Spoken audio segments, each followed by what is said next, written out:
पूरी party hit list पर है। संजय भाई यहाँ मौजूद है, ये भी हिटलिस्ट पर है। हमारी सरकार जेलों में ज्यादा और जमीन पर कम रही। हमारे मुख्यमंत्री, मंत्री, एमपी, एमएलए जेलों में ज्यादा रहे, बाहर कम रहे, लेकिन उसके बावजूद हमने आपके कामों में कमी नहीं की। है जहां आबादी अब से 10 साल पहले 10 गुना कम थी, आज 10 गुना आबादी ज्यादा होने के बाद 24 घंटे लाइट है। ओखला बिहार की एक एक गली, एक एक सड़क हमने बनाई। ओखला बिहार में सबसे ज्यादा ट्यूबवेल हमने लगाए। ओखला बिहार में सीवर का काम हमने किया। ओखला बिहार से जसोला को जाने वाला रोड एक दिन में आप लोगों की डिमांड पर मैंने बनाया। अब से पहले 20 साल पहले ओखला की क्या हालत थी, सड़कें टूटी हुई होती थी, पानी भरा हुआ होता था, सीवर नहीं होता था, 24 घंटे लाइट नहीं होती थी। यहाँ तो मटेरियल और ईट रोड़ी बदरपुर बीमारुद्दी कार से आता था। इन 10 सालों में एक दिन में मटेरियल का काम बंद नहीं हुआ, कंस्ट्रक्शन का काम बंद नहीं हुआ। पहले 2008 में जब बटलाव से एनकाउंटर हुआ तो लोग यहाँ आने से डरते थे। खौफ था कि किसी को भी आतंकवाद के नाम पर उठाकर गिरफ्तार कर लिया जाता था। बाहर के लोग अपने बच्चों को दिल्ली, ओखला भेजने से डरते थे। आज आप देखो कि आबादी 10 गुना बढ़ी। फसाद अगर मेवात में होता है तो आबादी ओखला की बढ़ती है। फसाद अगर मुजफ्फरनगर में होता है तो आबादी ओखला की बढ़ती है। फसाद जमुना पार में हुआ, आबादी ओखला की बढ़ी। क्यों बढ़ी? क्योंकि हर आदमी आज ओखला में अपने आप को महफूज समझता है। जब शाहीन बाग ये तोड़ने के लिए आए थे तो मैं तन्हे तन्हा अकेला अपने साथियों के साथ खड़ा था। मुझे क्या मिला? मुकदमा। उसके बाद कंचन कोच जब तोड़ने के लिए आए तो मैं खड़ा हुआ वहां मिला। मुझ पर लाठीचार्ज करके गिरफ्तार किया गया और मुझे बैक कैरेक्टर बनाया दिल्ली पुलिस ने। आज दिल्ली पुलिस की फाइल में, दिल्ली पुलिस की फाइल में आज मैं बैक कैरेक्टर हूँ। आपका विधायक दिल्ली पुलिस की फाइल में बैक कैरेक्टर है। जब दिल्ली के फसाद हुए, पूरी दिल्ली को जलाने की कोशिश की तो हमने एलजी का घेराव किया। संजय भाई यहाँ मौजूद है। 3 रात न वो सोए न हम सोए, लोगों के उनके घरों से निकाल रहे थे। एलजी का घेराव करना हमारी मजबूती थी, क्योंकि पुलिस हमारी नहीं सुन रही थी, दिल्ली चल रही थी। जब कमिश्नर ने हमारी नहीं सुनी तो मजबूरी में एलजी का घेराव किया। वो वीडियो आज भी मौजूद है, फेसबुक पर चल रही है। आप बताइए इनमें से कौन था? जब दिल्ली चल रही थी तो हम लोग खड़े थे। घरों से निकाला, मस्जिदों को रिपेयर कराया, उन लोगों के दोबारा से कारोबार कराए।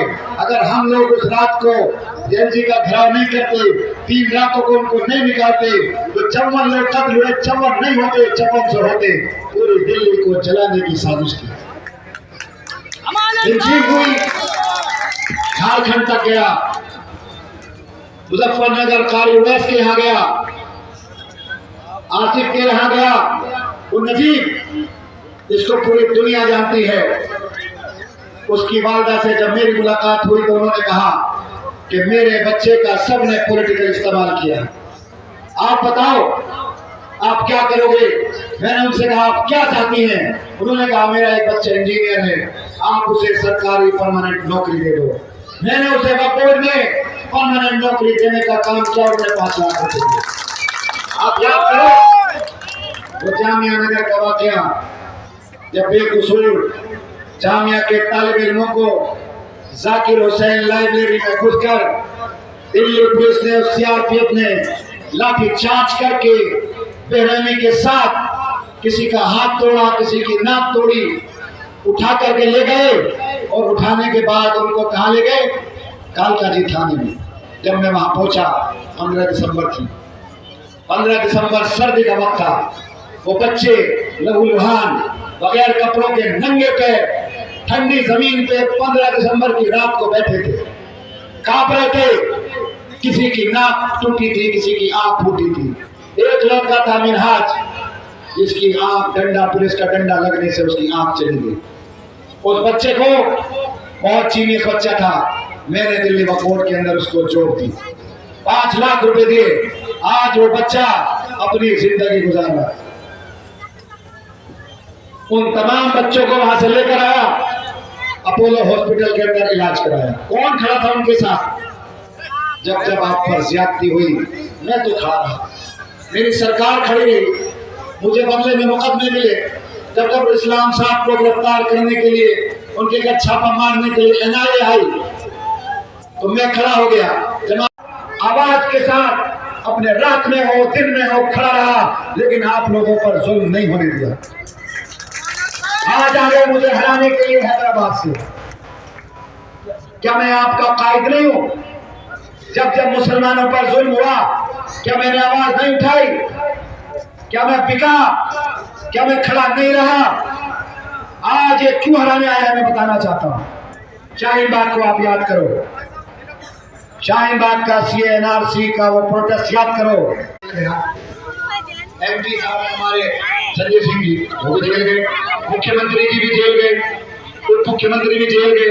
आजम खान MP रहते हुए उनको सजा हुई, के कविता MP रहते हुए जेल गई। जब हम सब लोग MLA और MP और मुख्यमंत्री रहते हुए जेल जा सकते हैं, तो ये साहब जो आए हैं जीत कर कैसे छूट सकते हैं? कोर्ट है कोर्ट, सबूतों की बुनियाद पर लोगों की जमानतें होती है, सबूतों की बुनियाद पर लोग रिहा होते हैं। मैं भी दुआ चाहता हूँ, और मैं इन्हीं के लिए मैं आवाम से ये कहना चाहता हूँ कि आप मेरा साथ दीजिएगा। इलेक्शन के बाद इंशाअल्लाह वो सारे लोग जो जेलों में बंद हैं, उनके घर वालों की भी मदद करेंगे, उनके घर वालों का भी हाल जानेंगे, और हर मुमकिन कोशिश करेंगे कि हम तमाम लोगों को रिहा किया जाए। हर की लड़ाई हमारी जरूरत है। इंशाअल्लाह तमाम लोगों की लड़ाई लड़ेंगे। एक साथ मैं बात खत्म करता हूँ। अभी साजिद खान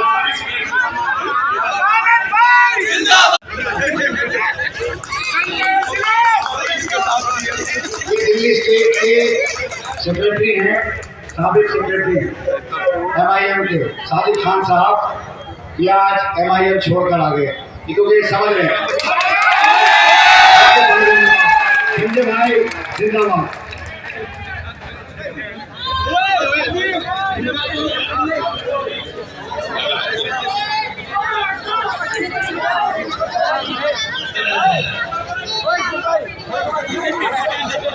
थोड़ा सा पीछे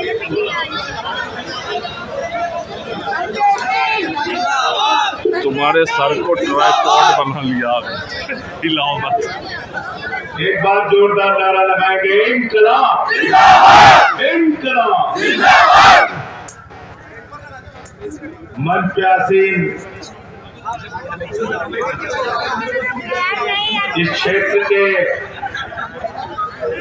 लोकप्रिय विधायक, अरे वहां से क्या इसका बना अमानतुल्लाह खान साहब, आम आदमी पार्टी के हमारे सभी बहादुर कार्यकर्ता, साथियों और दोस्तों, मैं इतने देर से पीछे बैठ के अमानतुल्लाह खान के भाषण को सुन रहा, और आज मुझे पहली बार ऐसा एहसास हुआ कि इनको अपना काम गिनाने की जरूरत पड़ रही। तो इनको अपना काम गिनाने की जरूरत क्यों पड़ रही? संजय सिंह ने तो अपनी जिंदगी में एक ही बात सीखा है, जिसके साथ खड़े हो उसको पता चलना चाहिए, जिसके खिलाफ खड़े हो उसको भी पता चलना चाहिए। हम मोदी के खिलाफ खड़े हैं, पूरा देश जानता है। अमित शाह के खिलाफ खड़े हैं, पूरा देश जानता है। मैंने सदन में नारा लगा दिया, मोदी अडानी भाई भाई, देश बेच के खाई बनाई। नाराज हो गए, हमसे उठा के जेल में भेज दिया, 6 महीने जेल में रखा। तो मैंने नरेंद्र मोदी जी से एक ही चीज कही, हमारी मोदी से, हमारी भारतीय जनता पार्टी से एक ही बात की लड़ाई है। मोदी जी कहते हैं हमारे हिसाब से जागो, हमारे हिसाब से सो, हमारे हिसाब से खाओ, हमारे हिसाब से पहनो, हमारे हिसाब से झुको, हमारे हिसाब से उठो। मैंने कहा मोदी जी, ये देश किसी मोदी के फरमान से नहीं चलेगा, बाबा साहब के संविधान से चलेगा।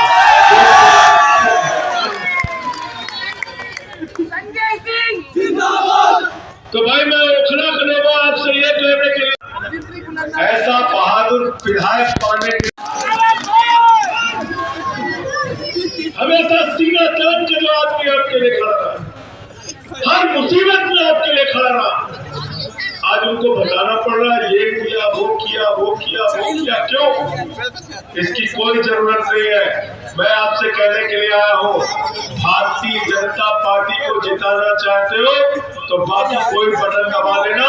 बीजेपी को हराना चाहते हो तो अमानतुल्लाह खान का झाड़ू का बटन दबा देना। गलत तो नहीं करा, गलत तो नहीं करा, सीधा सीधा हिसाब है, ज्यादा दिमाग लगाने की जरूरत ही नहीं है। कांग्रेस की सरकार बन रही है क्या दिल्ली में? बन रही है क्या? बताओ बन रही है क्या? कांग्रेस के एक तो विधायक भी दिल्ली में आ रहे क्या? आ रहे क्या? अच्छा, पतंग वालों की सरकार बन रही है क्या? पतंग वालों की सरकार बन रही है। तो आप एक चीज मुझे बताइए, पीछे तक अमानतुल्लाह खान का चेहरा देख के नहीं, मेरा चेहरा देख के नहीं, सरकार किसकी बन रही है भाई दिल्ली में? किसकी सरकार बन रही है? मुख्यमंत्री कौन बन रहा है? कौन मुख्यमंत्री बन रहा है दिल्ली में? तो जब सरकार अरविंद केजरीवाल की बन रही है, मुख्यमंत्री अरविंद केजरीवाल बन रहे हैं, आम आदमी पार्टी की सरकार बन रही है, तो अमानतुल्लाह खान को जितने वोटों से पिछली बार जिताया था उससे ज्यादा वोटों से जिता के यहाँ से भेजना है।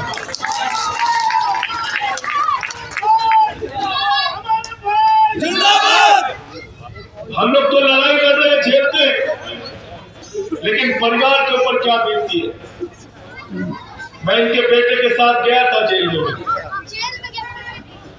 जैसे ही प्रशासन को पता, मेरा पर्ची भी बन गया मुलाकात का, जैसे ही प्रशासन को पता चला संजय सिंह आए, सारे लोग घेर के खड़े हो गए, हमसे माफी मांगने लगे, सर आपको नहीं मिलवा पाए, ये बेटा गया मिलने, मुझे इनसे मुलाकात नहीं करने दिया।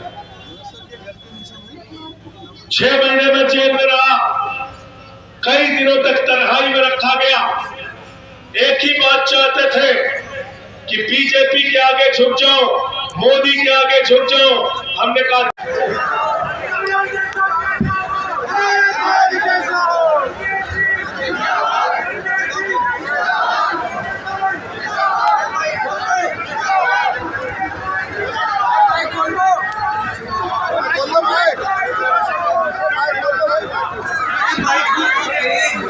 हेलो हेलो, बहुत बहुत शुक्रिया ओखला बिहार की तरफ से संजय भैया का कि वो यहाँ पर तशरीफ लाए। तमाम आम आदमी पार्टी के जितने भी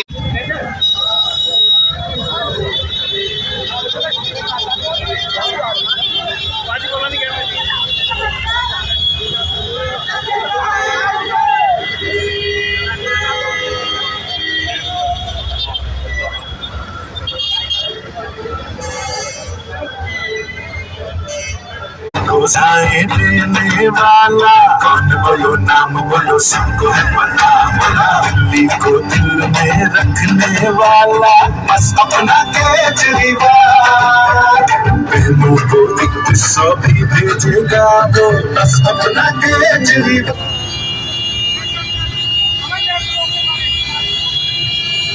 मुफ्त कराया इलाज केजरीवाल, मुख्यमंत्री दिल्ली का बनाना एक बार। Love you Kejriwal, love you Kejriwal, तुमने बहुत किए हैं काम।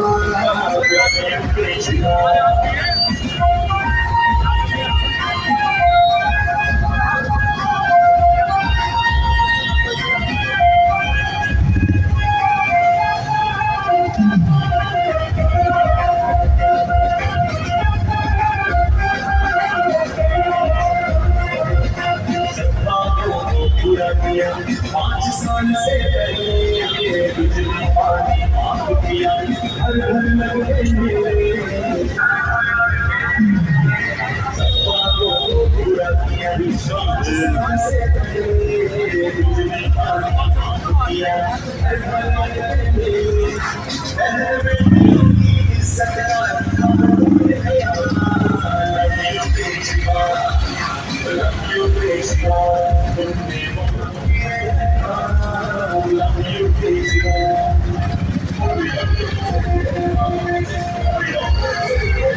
बच्चों का भविष्य बनाया लंदन के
जनसभा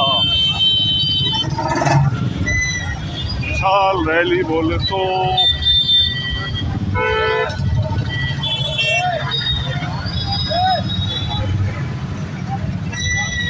और तो भाई की रैली इतनी तगड़ी है जो